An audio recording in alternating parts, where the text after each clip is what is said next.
अच्छा बेटा, आज की क्लास में हम लेक्चर नंबर 23 के बारे में बात कर रहे हैं। Statistics and probability. कोड है इसका STA 301। ये इस वीडियो का पार्ट 1 है। पार्ट 2 इसका दूसरा होगा। अच्छा, सबसे पहले हम इसमें बात करते हैं। यहाँ पे एक स्पेसिफिक नए किस्म के फंक्शन के बारे में बात कर रहे हैं हम। फंक्शन का नाम है डिस्ट्रीब्यूशन फंक्शन, और शॉर्ट में इसको DF लिखते हैं।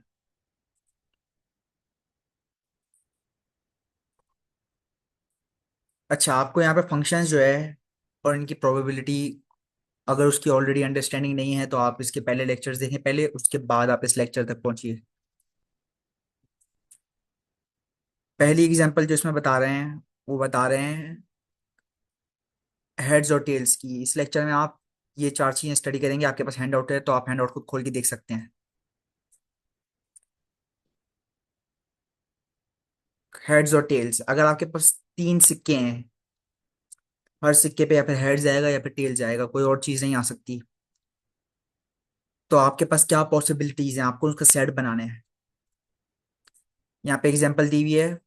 Find the probability distribution and distribution function, बड़े बड़े अल्फाजों से डरना नहीं है, for the number of heads when three balance coins are tossed. ये बेसिकली बोल रहा है कि यार, अगर तीन कॉइन है जो बिल्कुल सही है, कोई गड़बड़ नहीं है कॉइन में, तीन कॉइन को आप उछालोगे, तीन सिक्कों को आप उछालोगे जिनमें कोई गड़बड़ नहीं है, बिल्कुल सही सिक्के हैं वो, उनको आप उछालोगे। बैलेंस का मतलब है बिल्कुल सही सिक्के हैं, कोई गड़बड़ नहीं है, उनको आप उछालोगे। तो फिर क्या उसकी प्रोबेबिलिटी डिस्ट्रीब्यूशन और डिस्ट्रीब्यूशन फंक्शन है वो पता लगाना है आपको। ये बोल रहा है। अब ये बोल रहा है इसका सेट बनाने को, सेट इसने इसका ये बना हुआ रह गया आपके सामने। एस इक्वल्स एस, यानी set, set is equal two heads heads heads. एक सिचुएशन में क्या होगा कि तीनों में हेड्स आ जाएगा। दूसरे में क्या होगा, दो हेड्स आएंगे एक टेल जाएगा। तीसरे में होगा हेड्स टेल्स हेड्स। उसके अलावा टेल्स हेड्स हेड्स। उसके अलावा हेड्स आएगा दो टेल्स आएंगे, या फिर टेल्स हेड्स टेल्स आ जाएगा, या फिर टेल्स टेल्स हेड्स आ जाएगा, या फिर तीनों टेल्स आ जाएंगे। अब ये जो है इसका सेट है, सारी पॉसिबिलिटीज का जो हो सकती है, हर चीज जो पॉसिबल है ना, वो जो भी हो सकती है उसका आपने सेट बना लिया, एक ग्रुप बना लिया, उसमें लिख दिया कि भाई ये सब हो सकता है। अच्छा, इसका ऑर्डर बहुत इंपॉर्टेंट है। अगर आप और से देखो ना, तो आप देखो यहाँ पे कि थोड़ा सा जो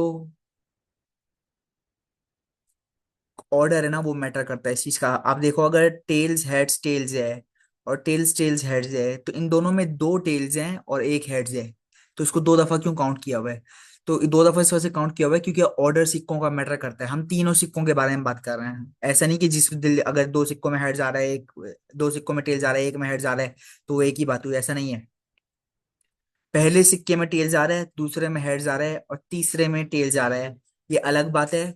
और पहले और दूसरे में टेल्स आ रहा है और तीसरे में हेड्स आ रहा है, ये बिल्कुल ही अलग बात है।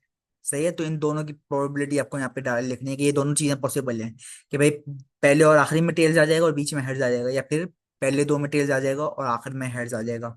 ये दोनों पॉसिबिलिटीज हैं, इन दोनों को आपको लिखना है। ये दोनों सेपरेट पॉसिबिलिटीज हैं। सही है।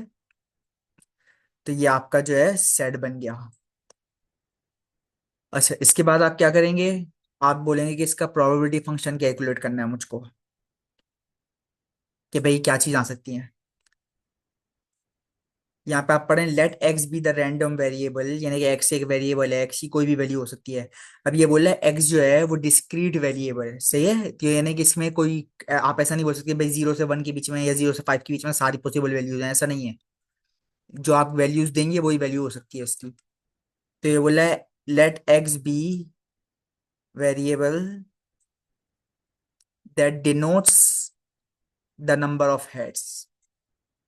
तो कितने हेड्स आ सकते हैं? 0 आ सकता है, 1 आ सकता है, 2 आ सकता है, 3 आ सकता है भाई। या फिर एक हेड जाएगा, या फिर दो हेड जाएंगे, या फिर तीन हेड जाएंगे, या फिर एक हेड भी नहीं आएगा। और फिर ये बोल रहा है कि यार आप जो है ना, इसकी प्रोबेबिलिटीज कैलकुलेट करो। तो अब ये इसका प्रोबेबिलिटी फंक्शन आ गया। एफ ऑफ जीरो क्या मतलब है? ये बेसिकली बोल रहा है बताओ कि अगर 0 हेड्स आए तो फिर क्या प्रोबेबिलिटी है। अगर हेड 0 आए हैं तो फिर एक ही प्रोबेबिलिटी है कि भाई तीनों टेल्स आए होंगे। अगर हेड 0 आ रहा है, ये बोल रहा ना यहाँ पे x इक्वल 0, यानी कि एक एक भी हेड्स नहीं आया, 0 हेड्स आ रहे हैं, तो एक भी हेड नहीं आया अगर, तो फिर तीन टेल जाने का एक लौता ऑप्शन है, जब भी आप फेंकोगे सारे सिक्के उछालोगे और एक भी हेड्स नहीं आएगा, तो फिर तीनों टेल्स ही आएंगे, यही पॉसिबिलिटी है।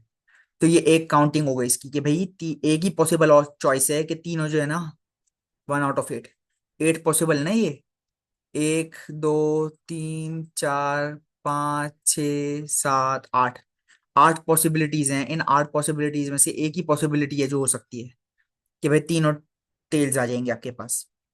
उसी तरह अगर f(1) है, यानी अगर एक हेड्स आया, इसको पढ़ते हैं f(1), अगर एक हेड्स आया, जब f के आगे ब्रैकेट में 1 लिखा होता है तो पढ़ते हैं f(1), अगर एक हेड्स आया, तो इसका क्या मतलब है? इसका मतलब है कि भाई तीन पॉसिबिलिटीज हैं, 8 में से तीन पॉसिबिलिटीज हैं। एक है कि पहला सिक्का हेड्स होगा, बाकी दो टेल्स होंगे। दूसरी है कि भाई पहला सिक्का और आखिरी सिक्का जो है वो टेल्स होगा और बीच वाला हेड्स होगा। और तीसरी है कि भाई टेल्स टेल्स हेड्स होगा। तो ये जो है तीन पॉसिबिलिटीज हैं कि भाई पहला सिक्का हेड्स होगा, एक ही सिक्का हेड्स हो सकता है, या फिर पहला हेड्स होगा, या फिर बीच वाला हेड्स होगा, या फिर तीसरा हेड्स होगा। ये तीन पॉसिबिलिटीज आ गई। तो इन तीन पॉसिबिलिटीज में आपने क्या करना है? आपको बोलना है कि भाई 8 पॉसिबिलिटीज थी टोटल, इनमें से तीन पॉसिबिलिटीज आ गई। अच्छा, अगर दो हेड्स हैं तो क्या करना है आपको? f(2), अगर दो हेड्स हैं, यानी कि दो पॉसिबल सिक्कों पे हेड्स आ सकता है, तो फिर क्या होगा? या फिर पहले दो पे हेड्स आ जाएगा, या फिर पहले और आखिरी वाले पे हेड आ जाएगा, या फिर आखिरी दो पे हेड्स आ जाएगा। तो ये भी तीन पॉसिबिलिटीज हुई। तो आपको इसको भी 3 आउट ऑफ 8 लिख देना है। अच्छा, अब आ गई एक पॉसिबिलिटी। यहाँ पे जो है f(2) लिखा है, f(2) नहीं, f(3) लिखना था इसे, ये मिस प्रिंट है। तो f(3) में क्या होगा? f(3) में आप बोलेंगे, मैं कर दूं आपके लिए, f(3) में आप बोलेंगे कि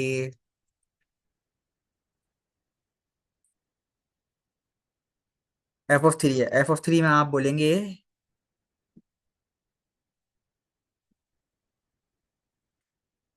कि भाई तीनों सिक्के हेड्स हैं। तो फिर क्या होगा? हेड्स हेड्स हेड्स, एक ही पॉसिबिलिटी है कि भाई तीनों हेड्स निकल आएंगे, टेल्स आने की जगह ही नहीं है, क्योंकि तीन सिक्के हैं, तीनों हेड्स हैं। अगर x=3 है, यानी कि तीनों हेड्स हैं, तो फिर एक पॉसिबिलिटी आ गई। अब आप इसको देखो गौर से, अगर हेड्स एक भी नहीं है तो फिर एक ही पॉसिबल है कि भाई तीनों जो है ना, टेल्स होंगे। तो यहाँ पे एक ही पॉसिबिलिटी, यहाँ पे आपने मन लिख दिया उसके लिए। 8 नीचे इस वजह से लिखा क्योंकि सेट में जो है वो 8 मेंबर्स हैं। एक दो, एक मेंबर ये रहा, दूसरा ये रहा, तीसरा ये रहा, चौथा ये रहा, पांचवा छठा सातवां आठवां, 8 मेंबर्स हैं टोटल।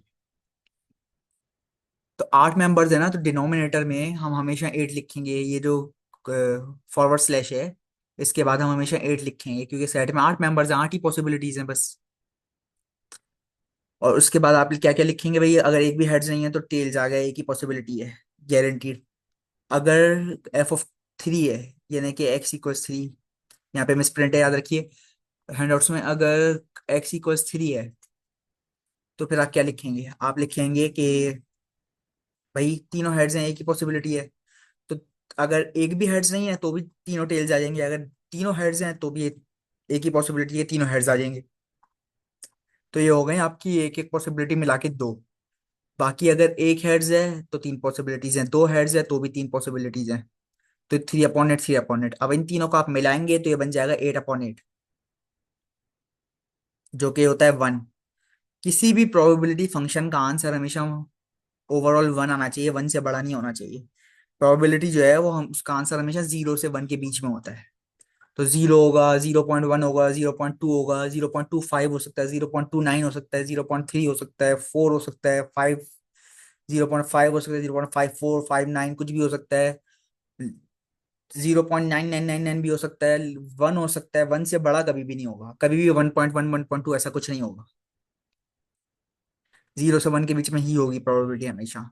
अब आप इसको अगर चार्ट बना के लिख लें तो ये इस तरह होगा भाई, नंबर ऑफ हेड्स, अगर 0 हेड्स हैं तो एक ही प्रोबेबिलिटी है, अगर एक हेड है तो तीन प्रोबेबिलिटीज हैं। ये वही वाली बात है ना जो हम यहाँ कर रहे थे। अगर दो हेड्स हैं तो भी तीन प्रोबेबिलिटीज हैं, और अगर तीन हेड्स हैं तो एक प्रोबेबिलिटी है, और इन तीनों को मिला दो तो 8/8 बन जाएगा। 1/8 प्लस 3/8 प्लस 3/8 प्लस 1/8 क्या बन जाएगा? 8/8। तो 8/8 तो 1 होता है ना, तो टोटल 1 है। और टोटल हमेशा 1 ही होना चाहिए, हमेशा। ये प्रोबेबिलिटी फंक्शन है f(x), इसका टोटल हमेशा 1 होना चाहिए। अगर 1 से ज्यादा होगा तो आपने कोई मिस्टेक कर दी, प्रोबेबिलिटी में सवाल ही गलत है, ऐसा कोई मिस्टेक है। लेकिन होगा नहीं वैसे, 1 हमेशा 1 ही आना चाहिए। कोई ऐसी सिचुएशन नहीं है जिसमें 1 से ऊपर आएगा ये। अच्छा, ग्राफ में आप इसको इस तरह लिख लें कि भाई 0 है तो 1/8 है। ये आप लाइन चार्ट बना सकते हैं कि भाई 0 है तो अगर x 0 है, नीचे वाले नंबर सारे 0 हैं, और ये सारे वाले सारे आंसर्स हैं इसके f(x). तो अगर 0 हेड्स हैं तो क्या होगा? 1/8 चांस है, 1/8 प्रोबेबिलिटी है। अगर एक हेड है तो तीन पॉसिबल आउटकम्स हैं। अगर दो हेड्स हैं तो भी तीन पॉसिबल आउटकम्स हैं। और तीन हेड्स हैं तो एक ही पॉसिबल आउटकम, सही है ना? तो अगर 0 हेड्स हैं तो एक पॉसिबल आउटकम है, एक हेड है तो तीन पॉसिबल आउटकम्स है, दो हेड है तो तीन पॉसिबल आउटकम्स हैं, और तीन हेड्स हैं तो एक पॉसिबल आउटकम है। आप इसको इस तरह चार्ट पे बना के रख सकते हैं। इस किस्म के चार्ट जो होते हैं जिनमें हर पोजीशन जो आपके पास है, हेड्स या टेल्स, दो ही ऑप्शन आ सकते हैं उसमें, तो फिर वो ऐसा सर्कुलर शेप का ग्राफ बनता है हमेशा उसका, जो लाइन चार्ट होता है। अच्छा, अब इसकी क्यूमुलेटिव प्रोबेबिलिटी निकालनी है। पहले हमने प्रोबेबिलिटी निकाली, अब हम क्यूमुलेटिव प्रोबेबिलिटी निकालें। क्यूमुलेटिव प्रोबेबिलिटी क्या है? क्यूमुलेटिव प्रोबेबिलिटी है जमा। बहुत आसान है ये निकालना, कोई मसला नहीं है, सिंपल एडिशन करनी होती है आपको। आप इसको देखो कि भाई अगर 0 हेड्स हैं तो एक पॉसिबल आउटकम है, सही है? अगर 0 हेड्स हैं तो एक ही पॉसिबल आउटकम है। तो आप यहाँ पे क्यूमुलेटिव क्या होगा 0 का?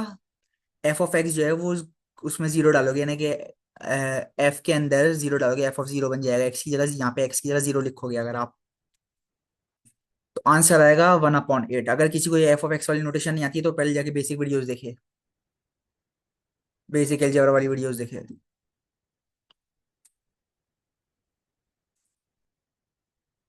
तो अगर 0 हेड्स हैं तो फिर एक ही पॉसिबल आउटकम है, वो क्यूमुलेटिव रिजल्ट भी उसका ये है।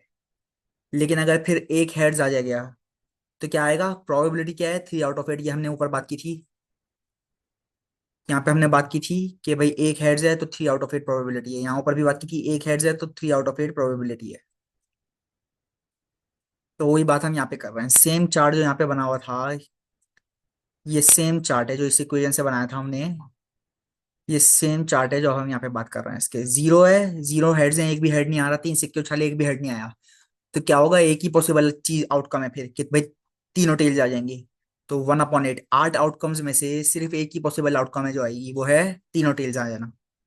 तो इसकी क्यूमुलेटिव प्रोबेबिलिटी भी 1/8 ही है, क्योंकि नंबर तो 0 है ना अभी। अब हम एक नंबर ऊपर से जाते हैं, अब हम बोलते हैं भाई एक हेड जाएगा कम से कम। तो अगर एक हेड्स का सिक्का है, फॉर श्योर कि भाई एक हेड्स, कम से कम एक हेड आएगा ही आएगा, तो प्रोबेबिलिटी क्या है? 3/8, यानी कि हेड्स टेल्स टेल्स हो सकता है, टेल्स हेड्स टेल्स हो सकता है, या फिर टेल्स टेल्स हेड्स हो सकता है। तीन पॉसिबल आउटकम्स आ जाएंगी अगर एक हेड गारंटीड है। अगर एक हेड गारंट, तो इसे हम बोलते हैं प्रोबेबिलिटी, जब एक हेड गारंटीड हो। अगर एक हेड गारंटी नहीं है, अगर हम बोल रहे हैं कि भाई ज्यादा से ज्यादा एक हेड आएगा, हो सकता है नहीं भी आए हेड, तो फिर उसको बोलेंगे क्यूमुलेटिव प्रोबेबिलिटी। तो इसमें क्या है कि भाई अगर कम से कम एक हेड आता है तो तीन आउटकम्स आ गई, कि भाई तीन पॉसिबिलिटीज हैं कि भाई ये तीनों चीज होंगी, कि टेल्स टेल्स हेड्स है, टेल्स हेड्स टेल्स है, या फिर टेल्स टेल्स हेड्स है, हेड्स टेल्स टेल्स है। तो तीन पॉसिबल आउटकम्स हैं। और अगर एक भी हेड्स नहीं आया तो फिर क्या होगा? तीनों टेल्स आएंगे, तो वो 1/8 भी काउंट हो जाएगा। इन दोनों को मिला के क्या बन जाएगा? 4/8। तीनों टेल्स और एक हेड्स और दो टेल्स के सारे कॉम्बिनेशंस, उनको मिलाओगे तो चार पॉसिबल कॉम्बिनेशन बन जाएंगी। क्या क्या? Tails tails tails, tails tails heads, tails heads tails, और हेड्स टेल्स टेल्स। ये चार पॉसिबल फंक्शन बन जाएंगे। तो अगर हम ये बोल रहे हैं कि कम से कम एक हेड आएगा ही आएगा, तो फिर 3/8 है आंसर। ये हम प्रोबेबिलिटी के बारे में बात कर रहे हैं। अगर हम ये बोल रहे हैं कि यार कम से कम एक हेड्स आएगा, हो सकता है ना भी आए। तो फिर हम क्यूमुलेटिव प्रोबेबिलिटी के बारे में बात कर रहे हैं, फिर से क्लियर हो जाए। अगर हम बोल रहे हैं कम से कम एक हेड्स आएगा ही आएगा, तो हम प्रोबेबिलिटी के बारे में बात कर रहे हैं। अगर हम बोल रहे हैं कि यार कम से कम एक हेड्स आएगा, हो सकता है नहीं भी आए हेड्स, तो फिर हम क्यूमुलेटिव प्रोबेबिलिटी के बारे में बात कर रहे हैं। सही है। अच्छा, अगर हम बोल रहे हैं कम से कम दो हेड्स आएंगे, तो फिर हम प्रोबेबिलिटी के बारे में बात कर रहे हैं कि भाई 3/8, 3/8 चांस है कि भाई हेड्स हेड्स टेल्स आएगा, या फिर हेड्स टेल्स हेड्स आएगा, या फिर टेल्स हेड्स हेड्स आएगा। तो ये तीन पॉसिबल पॉसिबिलिटीज हैं, तीन पॉसिबल आउटकम्स हैं। तो फिर क्या करेंगे आप? अगर कम से कम दो हेड्स आएंगे ही आएंगे, तो प्रोबेबिलिटी है 3/8। 8 पॉसिबिलिटीज में से तीन पॉसिबिलिटीज आएंगी। जो सेट में हमारे 8 पॉसिबिलिटीज थी सिक्कों की, उसमें तीन पॉसिबिलिटीज आएंगी। अगर कम से कम दो हेड्स आएंगे ही आएंगे, तो 3/8 है आंसर। अगर कम से कम दो हेड्स आएंगे, दो से कम हेड्स भी आ सकते हैं, यानी कि एक हेड भी आ सकता है, जीरो हेड भी आ सकता है, तो फिर आप क्या करेंगे? तो फिर आप ये लेंगे कि भाई ये ऊपर वाला 4/8 है ना, जिसमें आपने टेल्स भी काउंट कर लिए थे, टेल भी काउंट कर लिया था, और एक हेड वाले काउंट भी कर लिए थे। तो ये 4/8 लेंगे आप। ये 4/8 यहाँ पे आ जाएगा।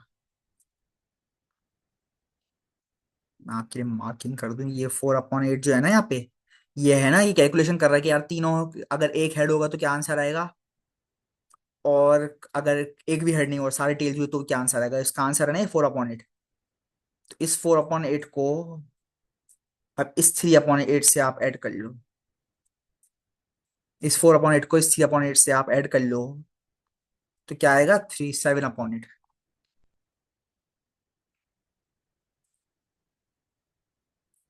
अब इसका लॉजिक आप ये समझ लो कि यार पहले के सारे नंबर जो है ना, ये ऐड हो रहे हैं। 3/8 प्लस 3/8 प्लस 1/8 ऐड कर लो तो 7/8 बन जाता है। आ रही है बात समझ में आपको? तो क्यूमुलेटिव प्रोबेबिलिटी में सारी पहले की प्रोबेबिलिटीज ऐड हो जाती है। ये वाली प्रोबेबिलिटी ऐड हो गई, ये वाली हो गई, ये वाली हो गई। अगर प्रोबेबिलिटी काउंट कर रहा हो, तो ये वाला आंसर आ जाएगा सिंपल। अगर क्यूमुलेटिव प्रोबेबिलिटी पर काउंट कर रहा हो, तो 1 है तो ये वाला आंसर आएगा, प्लस इससे पहले वाले भी। अगर 2 है तो ये वाला आंसर आएगा, और प्लस इससे पहले वाले भी दोनों। 3 है तो ये वाला आंसर आएगा, प्लस इससे पहले वाले तीनों। सही है। ये होता है क्यूमुलेटिव प्रोबेबिलिटी। तो फिर से इसका लॉजिक समझ लो आप, ताकि कंफ्यूजन नहीं हो। अगर कम से कम दो हेड्स आएंगे, आएंगे ही आएंगे, गारंटी है कि दो हेड्स आएंगे, तीन से क्यों छलो तो दो हेड्स आएंगे ही आएंगे। तो फिर क्या प्रोबेबिलिटीज हैं? तीन पॉसिबल आउट, जो कि तीन पॉसिबल आउटकम्स है। ये प्रोबेबिलिटी फंक्शन है, ये तीन पॉसिबल आउटकम्स है। क्यूमुलेटिव प्रोबेबिलिटी क्या है? अगर कम से कम दो हेड्स आएगा, हो सकता है एक हेड आ जाए, हो सकता है एक भी हेड नहीं आए, तो वो क्यूमुलेटिव प्रोबेबिलिटी है। और उसको हम किस तरह काउंट करते हैं? उसको हम काउंट करते हैं इस तरह कि यहाँ पे हम लिख देते हैं ये प्रोबेबिलिटी प्लस सारी प्रोबेबिलिटीज पीछे की, और वो हमारा आंसर आता है यहाँ 7/8 है। और अगर आप सारी पॉसिबल आउटकम काउंट कर लो कि भाई जितने हेड्स आ सकते हैं आ जाए, तीन हेड्स आ सकते थे, तीनों के तीनों हेड्स आ गए, तो उस सूरत में जो सारी पॉसिबिलिटीज जो हो सकती हैं वो हो गई, तो उसका क्यूमुलेटिव प्रोबेबिलिटी का फंक्शन हमेशा 1 होगा आंसर उसका। आ रही है बात समझ में? अगर एक्स की सबसे बड़ी वैल्यू डाल रहे हैं आप फंक्शन के अंदर, यहाँ पे एक्स लिखा हुआ है, तो यहाँ पे आप एक्स की सबसे बड़ी वैल्यू डाल रहे हैं। यहाँ पे सबसे बड़ी वैल्यू क्या है? एक्स की 3 है। अगर आप सबसे बड़ी वैल्यू यहाँ पे डाल रहे हैं इसकी 3 है, अगर आप इसकी सबसे बड़ी वैल्यू डाल रहे हैं, तो आंसर हमेशा 1 आएगा क्यूमुलेटिव फंक्शन का।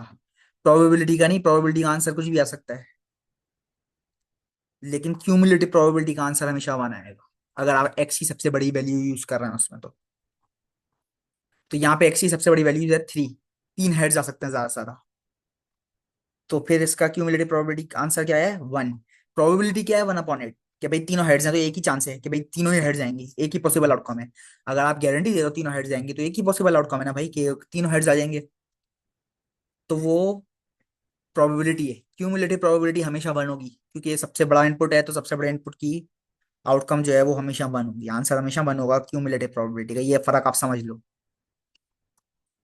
अच्छा, इसके बाद हम इसे लिखते कैसे हैं? ये फंक्शन को लिखने का तरीका जो है ना, ये जो अलजेब्रा में आप सीखते हैं ना पीस वाइज फंक्शंस, जिसने नहीं पढ़ा वो पहले जाके रिवाइंड करके ये पीस वाइज फंक्शन के बारे में पढ़ ले। ये वही मेथड है आपके लिखने का। आप इस टेबल की तरफ देखो एक दफा।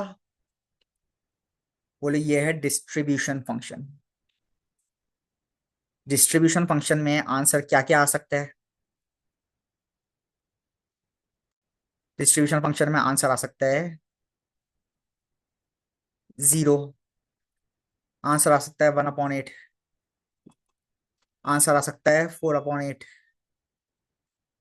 1/8 आ गया, 4/8 आ सकता है आंसर आपका। आंसर आ सकता है 7/8, और आंसर आ सकता है 1। सही है। डिस्ट्रीब्यूशन फंक्शन और क्यूमुलेटिव प्रोबेबिलिटी एक ही चीज होती है। सही है। क्यूमुलेटिव प्रोबेबिलिटी और डिस्ट्रीब्यूशन फंक्शन एक ही चीज होती है। और यहाँ हमने ऊपर बात की थी प्रोबेबिलिटी डिस्ट्रीब्यूशन की, प्रोबेबिलिटी डिस्ट्रीब्यूशन ऑफ एक्स की। और वो ये था, ये टेबल इसका प्रोबेबिलिटी का। तो ये प्रोबेबिलिटी फंक्शन है एफ ऑफ एक्स। अगर कैपिटल एफ है तो वो डिस्ट्रीब्यूशन फंक्शन है। दो अलग अलग फंक्शन है ये। अच्छा, डिस्ट्रीब्यूशन फंक्शन कैसे लिखते हैं आप? डिस्ट्रीब्यूशन फंक्शन आप पहले पता करते हैं आउटकम्स क्या है। एक आउटकम तो हमेशा 0 होगी, वो आप ऊपर लिखेंगे। दूसरी आउटकम है 1/8, तो ये 1/8 आपने यहाँ लिख दिया। तीसरी आउटकम है 4/8, तो 4/8 आपने यहाँ लिख दिया। चौथी आउटकम है 7/8, वो आपने यहाँ लिख दिया। और आखिरी आउटकम है 1, यहाँ लिख दी। पहली आउटकम हमेशा 0 होगी, आखिरी आउटकम हमेशा 1 होगी। क्यों? कि भाई किसी चीज के क्या चांसेस होते हैं? या फिर 0 चांस होगा, हर चीज का 0 चांस होता है, या फिर 100% चांस होता है। तो 100% चांस का मतलब है 1। डेसिमल नोटेशन में जो पॉइंट वाली नोटेशन होती है, उसमें 0 का मतलब होता है 0%, और 1 का मतलब होता है 100%। तो इस वजह से हर चीज का 0% या 1% चांस तो होता ही है ना। तो इस वजह से पहला आंसर हमेशा 0 होगा और आखिरी आंसर हमेशा 1 होगा। बीच के आंसर हैं जो आपको पता लगाने हैं। एक आपने पता लगा लिया 1/8 है, दूसरा है 4/8, तीसरा है 7/8। तो यहाँ पे आप लिख दिया 1/8, 4/8 और 7/8। और फिर आपने क्या किया? आपने बोला कि भाई किन कंडीशंस में आएगा ये, क्योंकि ये डिस्क्रीट फंक्शन है ना। तो डिस्क्रीट का क्या मतलब होता है? डिस्क्रीट का मतलब होता है कि इसके आंसर पॉइंट में नहीं आते, इनपुट जो है वो पॉइंट में नहीं लेता ये। तो आप लिखेंगे भाई एक हेड्स है, दो हेड्स हैं, तीन हेड्स हैं, एक हेड्स हैं, दो हेड्स हैं, तीन हेड्स हैं। तो ये इसका आउटपुट भी डिस्क्रीट होगा, यानी कि आउटपुट भी इस तरह पॉइंट पे आंसर नहीं आएगा। आउटपुट का पॉइंट में आंसर नहीं आएगा कि मतलब कि जैसे आपने इनपुट बताया ना, इनपुट डाले आपने, 0 होगा, 1 हेड्स, 0 हेड्स होंगे, 1 हेड्स होंगे, 2 हेड्स होंगे, 3 हेड्स होंगे। तो आंसर जो है वो इस तरह 1/8, 4/8 आएगा, और फिर वो आप भले पॉइंट पे निकाल लो, उसका कोई मसला नहीं है। अच्छा, ये साइड वाला पार्ट आपको समझना है। आप अगर 0 है तो भाई बोले फॉर एक्स, आंसर जो है प्रोबेबिलिटी डिस्ट्रीब्यूशन फंक्शन का, यानी कि ये क्यूमुलेटिव प्रोबेबिलिटी का आंसर। तो क्यूमुलेटिव प्रोबेबिलिटी और प्रोबेबिलिटी डिस्ट्रीब्यूशन फंक्शन एक ही चीज है। अच्छा, डिस्ट्रीब्यूशन फंक्शन जो है ना, 0 जब आता है उसका आंसर, तो उसका मतलब होता है, ये बोला आंसर 0 आएगा जब एक्स इज लेस देन 0। अब आप इसका मतलब सोचो जरा। एक्स इज लेस देन 0 का मतलब है कि भाई हेड्स 0 से भी कम है, ऐसा तो हो ही नहीं सकता।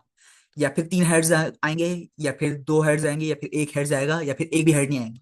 ठीक है, ऐसा तो नहीं हो सकता ना -1 हेड्स आए। -1 हेड्स का क्या मतलब है? कोई भी मतलब नहीं है उसका, तो ऐसा हो ही नहीं सकता।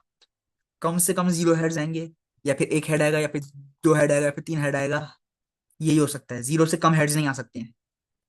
तो ये जो है ना, आपको समझना है इसके पीछे कि भाई इसका मतलब क्या है।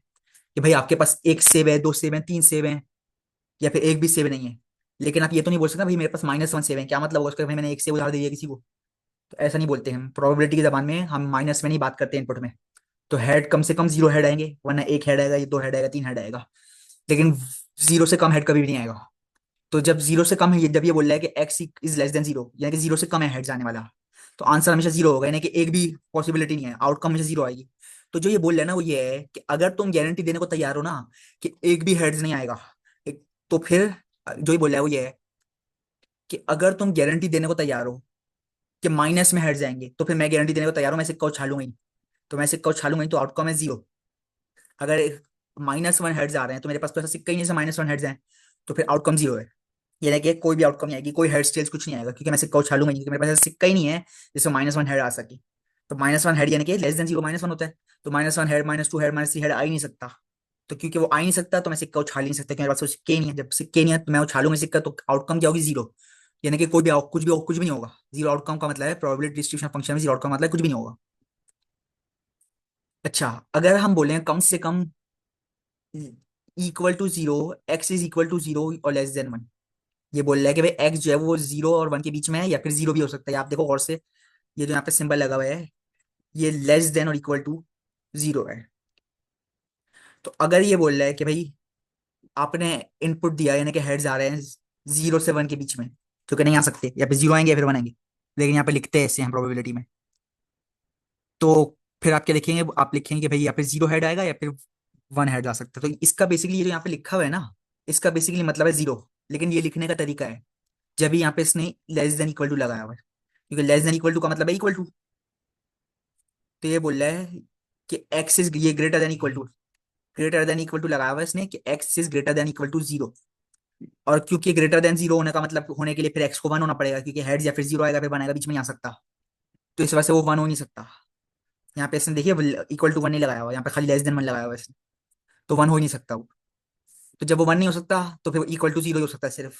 तो जब ये बेसिकली यहाँ पे बोल रहा है कि if X is equal to zero, तो फिर आउटकम होगी वन अपॉन एट। लेकिन ये लिखते ऐसे हैं कि zero is less than equal to X is less than one. ये लिखने का स्टाइल है, इसी तरह लिखना जरूरी है।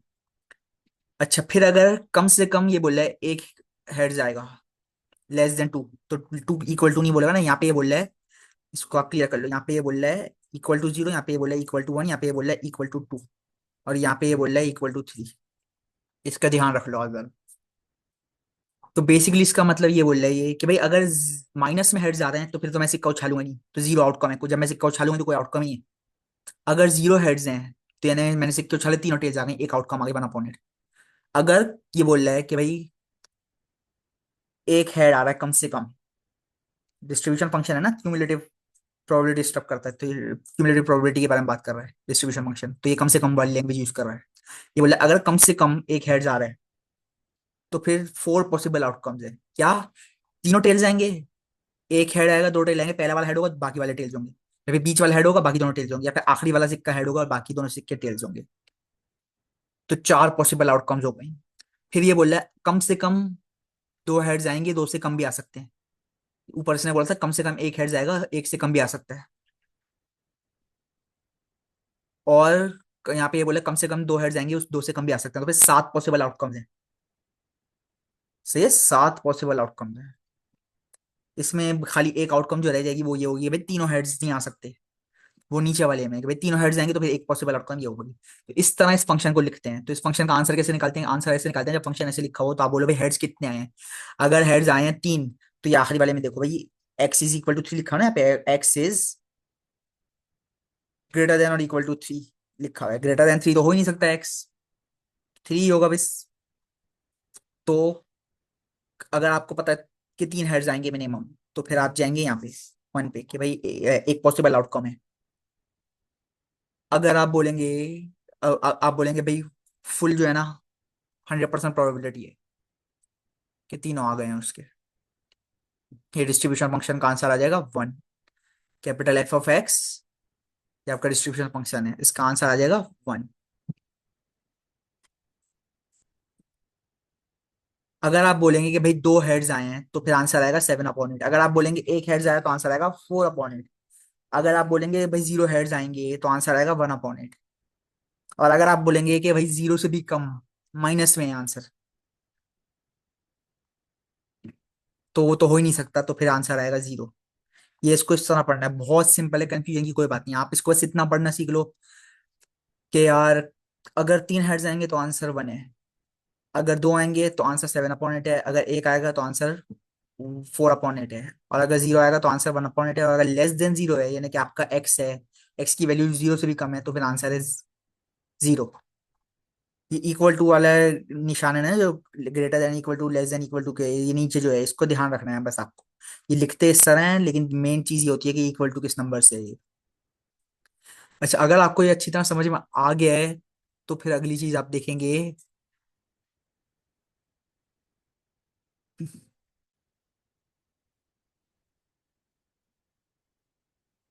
राइटिंग स्टाइल इसका देखते हैं हम अभी।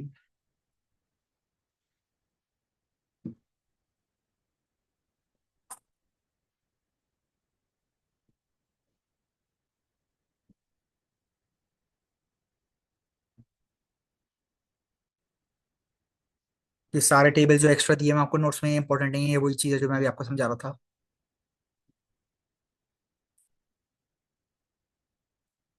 आखिर में आपको बताया हुआ है कि भाई प्रोबेबिलिटी फंक्शन लिखते कैसे हैं, ये आप देख लें ताकि आपको कंफ्यूज ना करे।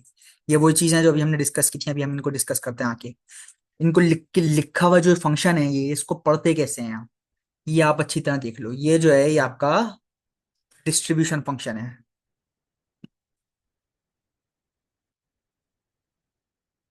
अब इस डिस्ट्रीब्यूशन फंक्शन को आप पढ़ते कैसे हैं, इस डिस्ट्रीब्यूशन फंक्शन को आप इस तरह पढ़ते हैं कि यार P of x is less then x, आप इसको इस तरह पढ़ लो। या फिर आप इसको बोलो कि यार ये एक्स का डिस्ट्रीब्यूशन फंक्शन है। तो ये होगा क्या इसका मतलब, इसका मतलब होगा कि यार आप सारी पॉसिबिलिटीज को ऐड कर दो, आंसर हमेशा वन आना है इसका। ये टेल्स वाली प्रोबेबिलिटी है जिसमें तीनों टेल्स हैं, ये हेड्स वाली प्रोबेबिलिटी है इसमें तीनों हेड्स हैं, और ये एक हेड वाली है, ये दो हेड वाली है। टोटल मिला के क्या हो जाएगा, 8/8, यानी कि 100%, वन आ जाए 100%, यानी कि वन, 100% वन होता है। क्यों लिखना है हमें से, ये पहले हमारा एक फंक्शन आ गया जब जीरो हेड्स हैं, फिर आ गया कि जब वन हेड्स हैं, ये एक्स इक्वल्स वन लिखा हुआ है ना, उस तरह आ गया एक्स इक्वल्स टू, यानी दो हेड्स आएंगे मिनिमम। और फिर आ गया तीन हेड्स आएंगे। तो फिर इन सबको आप ऐड कर लेंगे। भाई P of X equal zero क्या होता है, 1/8। P of X equals one क्या होता है, 3/8। P of X equals two क्या होता है, 3/8। और P of X equals three क्या होता है, 1/8। और फिर इन तीनों को आप ऐड कर रहे हैं, ये देखिए यहाँ पे प्लस लगे हुए हैं ऊपर, ये प्लस लगे हुए हैं, तो ये यही वाले प्लस हैं। और ये जो फंक्शन बने हुए हैं, P of X equal zero क्या हो गया, 1/8 हो गया। P of X equals one क्या हो गया, 3/8 हो गया। X equals two, P of X equals two क्या हो गया, 3/8 हो गया। और P of X equals three क्या हो गया, 1/8 हो गया। अब ये तीनों जब ऐड हो जाएंगे तो 8/8 आंसर बन जाएगा। 8/8 आंसर बन जाएगा जब ये तीनों ऐड हो जाएंगे। और 8/8 तो वन होता है, 8 को आप 8 से डिवाइड करो तो वन आएगा आंसर, 100% होता है वन। अच्छा, अब इसका ग्राफ किस तरह बनेगा, इसका ग्राफ इस तरह बनेगा। और इस वजह से जो है हमने less than equal to use किया था यहाँ ऊपर। यहाँ पे जो लेस देन इक्वल टू के साइन लगे हुए हैं इस वजह से लगे हैं कि ग्राफ इनके इस तरह बनना जरूरी है। इस तरह आ जाओ, आप इस तरह बना लो ग्राफ, ये डॉट डॉट वाले इस तरह लगेंगे, बाद में ऐसे डॉट से जाते हैं उसमें। तो क्या मतलब है इसका, अगर जीरो हेड्स हैं तो फिर 1/8 है आंसर। और याद है ना आपको फंक्शन के वैल्यूज क्या है, अगर जीरो है तो अगर एक्स की वैल्यू जीरो है यहाँ पे, ये तो लेस देन जीरो वाला है ना ऊपर, ये तो होता ही नहीं है कुछ। अगर जीरो है एक्स तो 1/8 है, वन है तो 4/8 है, टू है तो 7/8 है, और थ्री है तो वन है। तो वही वाला ग्राफ हम यहाँ बना रहे हैं। अगर जीरो है तो 1/8 है, ये जो यहाँ पे बीच में लाइन डली हुई है ये 1/8 पे है। और फिर आ जाता है वन, अगर वन है तो 4/8। यहाँ पे आप लाइन लगाएंगे जो कि पीछे तक जाएगी जीरो तक, और वहां जीरो पे आप यहाँ से जरा हार्ड सर्कल बना देंगे। अगर टू है तो फिर क्या है, टू की वैल्यू चेक करें आप, 7/8। यहाँ पे थी, अगर एक्स इक्वल टू है तो 7/8। तो ग्राफ में आप क्या करेंगे, एक्स की वैल्यू टू है तो आप ऊपर जाएंगे 7/8 तक, यहाँ से आप लाइन खींच लेंगे पीछे वन तक, देखिए नीचे वन तक आ गया। और यहाँ पे वन के ऊपर हार्ड सर्कल बना देंगे।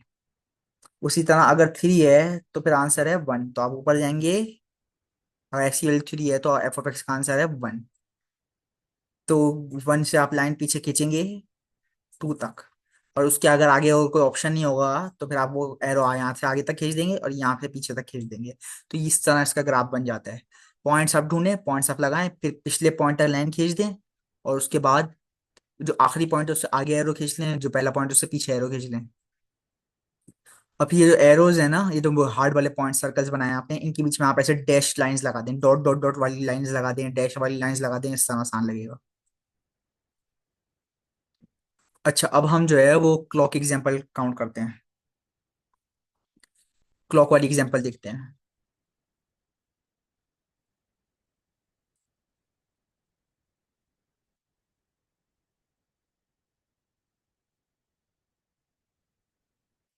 ये एग्जांपल आप देखेंगे पेज नंबर 117, 177 पे। A large store places its last 15 clock radios in a clearance sale.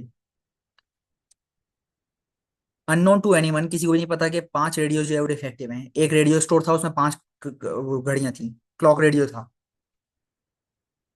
एक रेडियो स्टोर था जिसमें पांच रेडियो थी। अब उस 15 रेडियो थे, 15 रेडियो में से पांच रेडियो खराब हो गए। अब किसी को भी नहीं पता कौन से रेडियो खराब है। अगर एक कस्टमर आता है और वो कस्टमर तीन उठा लेता है, अपनी मर्जी से कोई से भी तीन रेडियो उठा लेता है और चेक करता है कि भाई ये हैं, तो क्या चांस है कि उसके पास जो रेडियो है वो खराब निकलेगा। तो अब ये इसको काउंट कर रहा है। ये बेसिकली बोला भाई 10 रेडियोस गुड हैं, पांच रेडियोस डिफेक्टिव हैं, टोटल 15 रेडियोस हैं। अब इसको यहाँ पे आप कॉम्बिनेशन नोटेशन में लिखेंगे इस तरह, जिसको कॉम्बिनेशन नोटेशन नहीं आती वो जाके उसकी अलग वीडियो है वो चेक कर ले। अच्छा, कॉम्बिनेशन नोटेशन में आप इसको लिखेंगे, फैक्टोरियल्स में लिखना हमारा होता है आसान होता है। आप इसकी वीडियो चेक करेंगे आपको समझ में आ जाएगी। कॉम्बिनेशन नोटेशन में आप इसको लिखेंगे इस तरह के, भाई तीन रेडियोस पिकअप किए उसने, कस्टमर ने 15 में से। तो इसको लिखेंगे 15 ऊपर जाएगा, थ्री नीचे जाएगा और ब्रैकेट ऐसे आ जाएगा। और ये वो नहीं है, फैक्टर्स नहीं है, ये कॉम्बिनेशन नोटेशन है। तो ये बड़े वाले ब्रैकेट आते हैं यहाँ पे, और ऊपर 15 गया, नीचे थ्री आ गया। 15 में से तीन उठा लिया उसने, और फिर ये 15 में से तीन जो उसने उठाए ये यहाँ पे आ गया।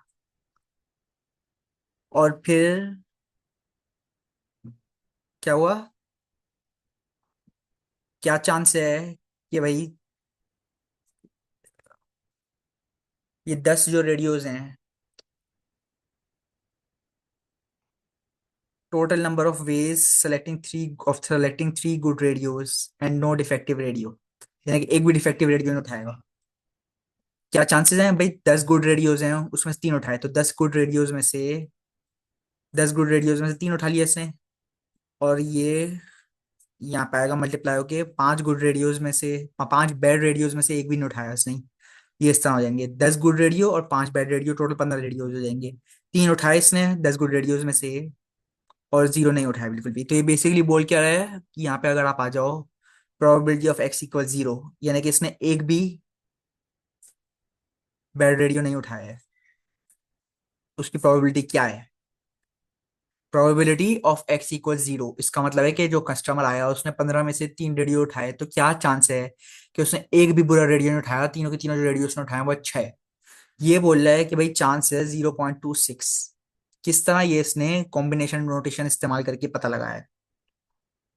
अलग वीडियो है उसकी, आप उसकी वीडियो जाके देख सकते हैं। अच्छा, किस तरह भाई, इसने देखा कि भाई यार ये 15 गुड रेडियोज में से तीन रेडियोज उठाए उसने, ये जाएगा डिनोमिनेटर में।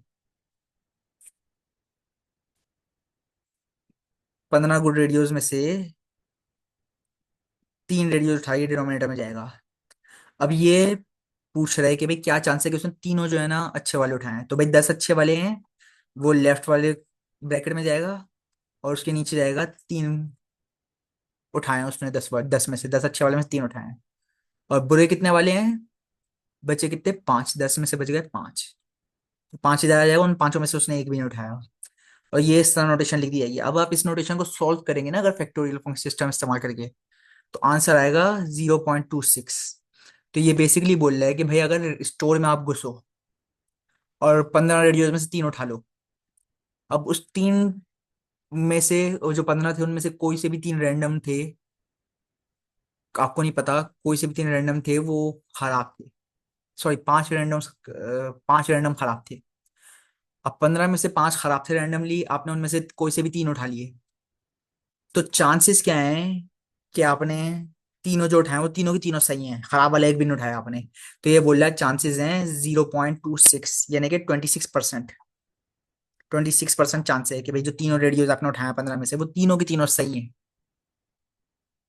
अगर 10 सही हों और पांच खराब हों। फिर से, अगर आप स्टोर में घुसो, 15 रेडियो हैं टोटल, उनमें से 10 बिल्कुल सही हैं, पांच खराब हैं। आपने तीन रैंडमली उठा लिया, आपको नहीं पता कौन से सही है कौन से खराब है, आपने तीन उठा लिए। तो क्या चांस है कि आपने सिर्फ सही वाले उठाए हैं? 26% चांस है, 26% चांस है। तो ये बेसिकली फिर इसने ग्राफ बना के आपको फिर दिखा दिया यहाँ पे।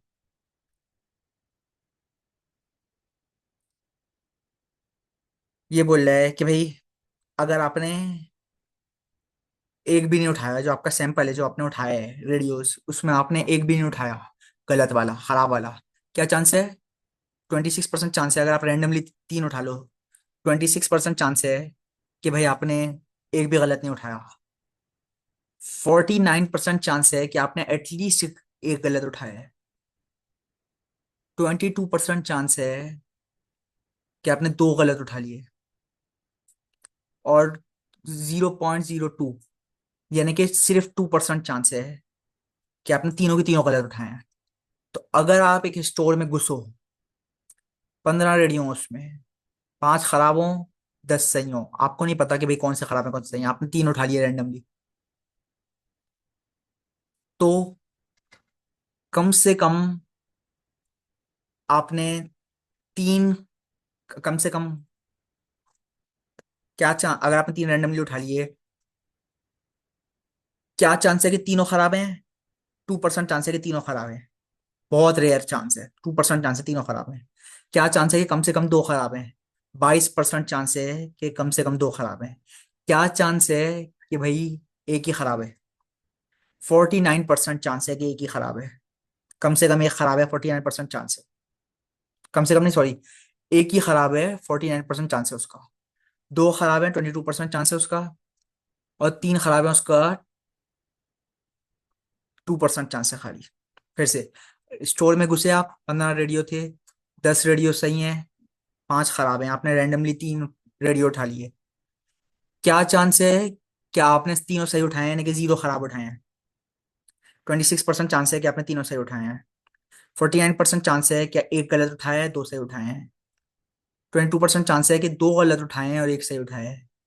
और 2% चांस है, यानी कि 0.2%, 0.02, 2% चांस है कि भाई आपने तीनों खराब रेडियो उठा लिए हैं। ये बात हो गई। जी- क्या चांस है कि आपने तीनों सही उठाए हैं? 26% चांस है। क्या चांस है कि आपने एक सही उठाया है? 49% चांस है। क्या चांस है कि आपने कम से कम एक सही उठाया है? हो सकता है तीनों सही उठा ली हो। क्या चांस है? 49 को 26 से प्लस कर लो, वो चांस है, क्यूमुलेटिव हो जाएगा वो फिर। क्या चांस है कि आपने दो सही उठाए हैं? 22% चांस है। क्या चांस है कि कम से कम आपने ज्यादा से ज्यादा आपने दो सही उठाए होंगे? हो सकता है आपने एक ही कलर उठाया हो। क्या चांस है कि आपने दो गलत, ज्यादा से ज्यादा दो गलत उठाए हैं? हो सकता है आपने एक ही गलत उठाया, हो सकता है आपने एक भी गलत नहीं उठाया हो। क्या चांस है? इन तीनों को प्लस कर लो, जो आंसर आएगा वो चांस है। क्या चांस है कि भाई आपके तीनों खराब होंगे? 2% चांस है। क्या चांस है कि तीनों खराब होंगे? ज्यादा से ज्यादा हो सकता है एक भी खराब नहीं हो। इन सबको ऐड कर लो, जो आंसर आएगा वो रिजल्ट है। ये हो सकता है एक भी बिल्कुल खराब नहीं हो जो आपने उठाया। तो ये प्रोबेबिलिटी, क्यूमुलेटिव प्रोबेबिलिटी हो गई। अच्छा, ये लाइन चार्ट है।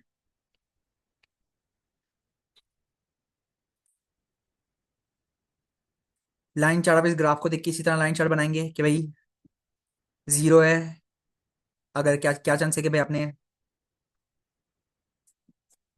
यहाँ पे आपने जीरो देखा कि भाई आपने जीरो खराब उठाए हैं, उस जीरो को आप ले गए ऊपर 0.3 तक। यहाँ पे लिखा हुआ है ना 2.6, तो ये 2.6 है, यहाँ पे 0.3 से थोड़ा सा शाई है, थोड़ा सा नीचे है।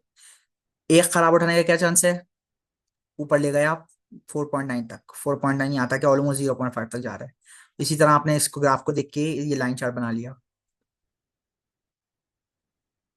अच्छा, ये वो क्यूमुलेटिव फंक्शन आ गया कि भाई क्या चांस है कि आपने तीन उठाए थे रेडियो 15 में से, 10 सही थे। आप स्टोर में गए, 10 रेडियो सही हैं, पांच खराब हैं, आपने 15 में से टोटल, आपको नहीं पता कौन सा खराब है, आपने तीन उठा लिए। क्या चांस है कि आपने जो तीन उठाए उनमें से एक भी खराब नहीं है? 26% चांस है। क्यूमुलेटिव वैल्यू भी 26% ही है उसकी। क्या चांस है कि आपने एक उठाया है जो कि खराब है? एटलीस्ट आपने गारंटी है कि आपने एक एक खराब उठाया है। 49% चांस है। क्या चांस है कि आपने कम से कम एक खराब, ज्यादा से ज्यादा एक खराब उठाया होगा।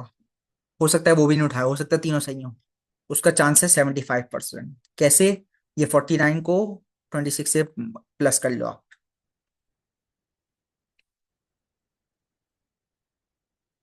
तो आ जाएगा आपके पास 0.26 को 0.49 से प्लस करो तो 0.75 आ जाएगा आपके पास। तो 75% चांस है कि हो सकता है तीनों सही हो सकता है एक खराब हो। अच्छा, क्या चांस है गारंटी होने का कि आपने कम से कम दो खराब, आप मतलब क्या चांस है गारंटी होने का कि आपने दो खराब उठाए हैं? 22% चांस है कि दो खराब होंगे ही होंगे। क्या चांस है कि ज्यादा से ज्यादा दो खराब होंगे, हो सकता है एक खराब हो सकता है एक भी खराब नहीं हो। 97% चांस है। कैसे? इन तीनों को ऐड कर लो, ये आ गया 97%। क्या चांस है कि जो तीनों आपने उठाए हैं वो खराब होंगे? 2% चांस है आपका। क्या चांस है कि ज्यादा से ज्यादा तीन खराब होंगे? तीन से जो है ज्यादा खराब नहीं होंगे, तीन उठाए तो तीन खराब होंगे ना ज्यादा से ज्यादा। तो उसका चांस है 0.99%, यानी कि वन। 0.99 होता है प्रोबेबिलिटी की दुनिया में, 0.99 होता है। तो यानी कि 100%, यानी 100% चांस है कि ज्यादा से ज्यादा आप तीन ही उठा सकते हैं। तीन से ज्यादा गलत आप उठा नहीं सकते, क्योंकि आपने उठाई ही तीन है। तो इस तरह जो है आपका प्रोबेबिलिटी फंक्शन ही बन गया, डिस्ट्रीब्यूशन फंक्शन भी बन गया।